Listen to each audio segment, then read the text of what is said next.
Hello my dear students, welcome to my channel Aisha Maths Tutorial and I am Aisha and today I am going to solve question number 6 of exercise 1.2 chapter 1 real numbers.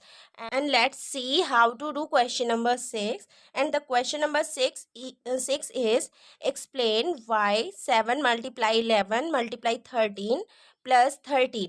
ये एक number है and 7 multiply 6 multiply 5 multiply 4 multiply 3 multiply 2 multiply 1 plus 5 are composite numbers. ये composite numbers and prime numbers. What are composite numbers and prime numbers? अगर आप मेरे इस exercise के introduction part का वीडियो देखेंगे तो आपको prime number and composite number अच्छे से समझ में आएंगे, बिकॉज कंपोजिट नंबर और प्राइम नंबर्स आपको पता होने चाहिए इन क्वेश्चन को करने के लिए.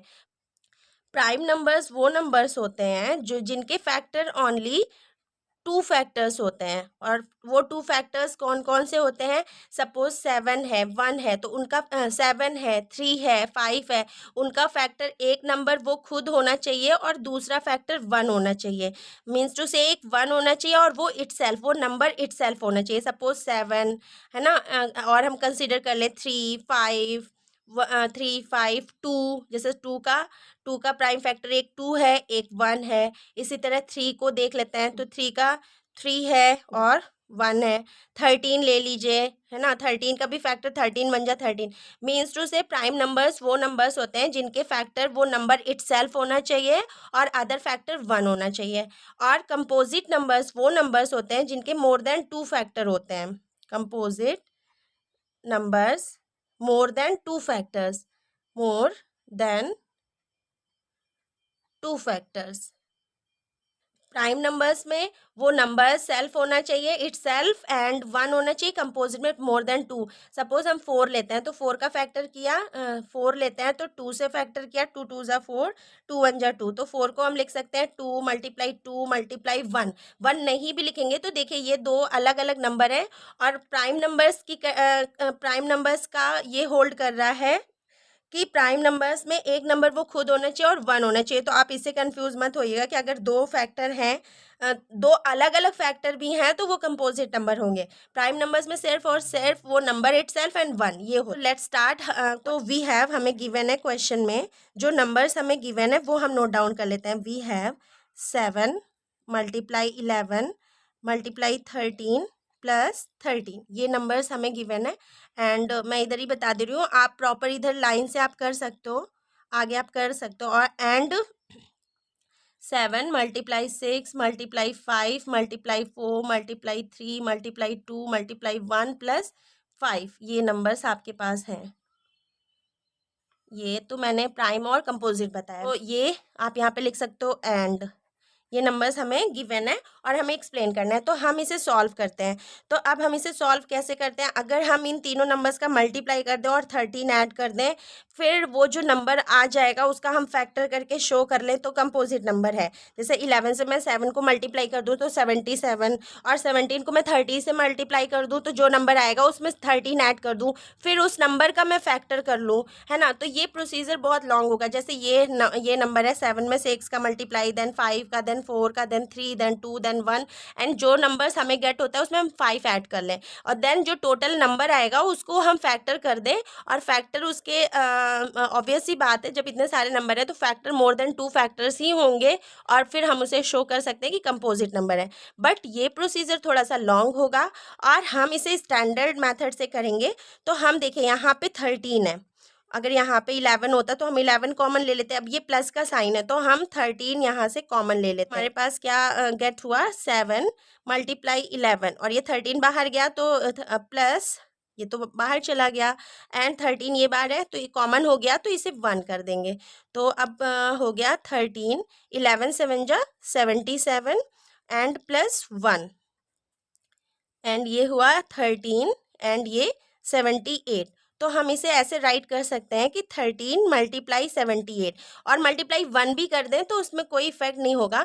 बट वो हमें वैसे ही ये शो हो रहा है कि ये दो नंबर्स हैं तो इसके मोर देन 2 फैक्टर्स हैं. सेम इसी तरह हम इसे करते हैं. 7 6 5 आप इसे इसमें से जो इसकी स्टैंडर्ड वे है उस तरह से हम करेंगे. इसमें देखिए ये 5 और ये 5 है.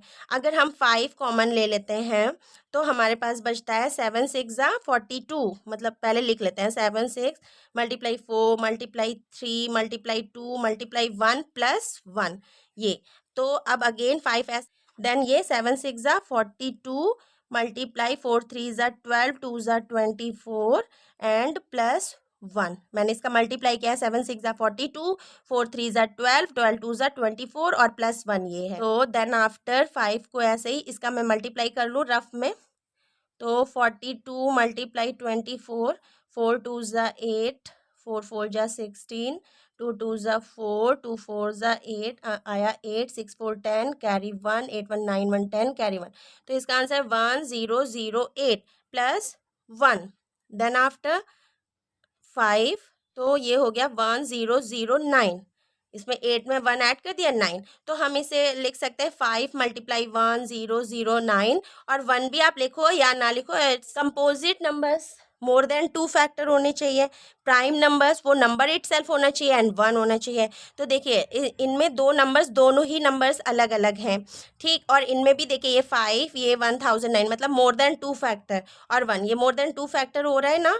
तो 1 तो मैंने यूं ही ले लिया है, आप नहीं भी लोगे तो भी ये आंसर राइट है। 1 अगर आप इसे नहीं भी लेते हैं तो भी आंसर राइट, बिकॉज ये दोनों नंबर्स अलग अलग है। कंपोजिट नंबर की कंडीशन यही है कि मोर देन 2 फैक्टर्स होने चाहिए, और मैंने ये प्रूफ कर दिया। अब हम इसमें स्टेटमेंट लिख लेंगे, this number has more, these numbers has more than 2 factors.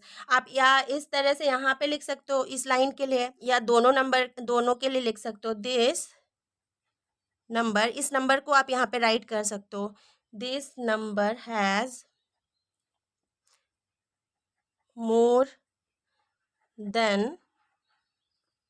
more than 2 factor, that is 13 multiply 78 and 1, thus it is a composite number, thus it is a composite number।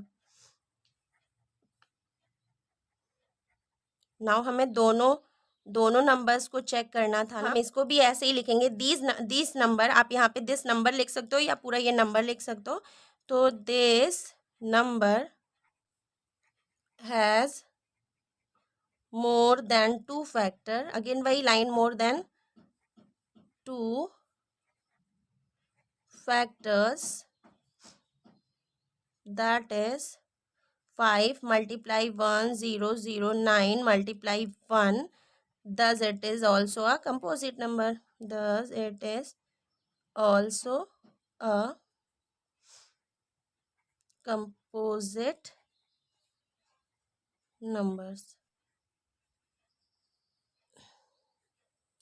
ये number इसकी form में आया और ये number इसका है number, because a composite number have factor other than 1 and the number itself. Means जो से जो प्राइम नंबर्स होते हैं उनके अलावा उनसे जो बाकी के नंबर्स बचते हैं वो कंपोजिट नंबर्स होते हैं। That's for this video, thank you. If you like explanation then please subscribe my channel, thank you.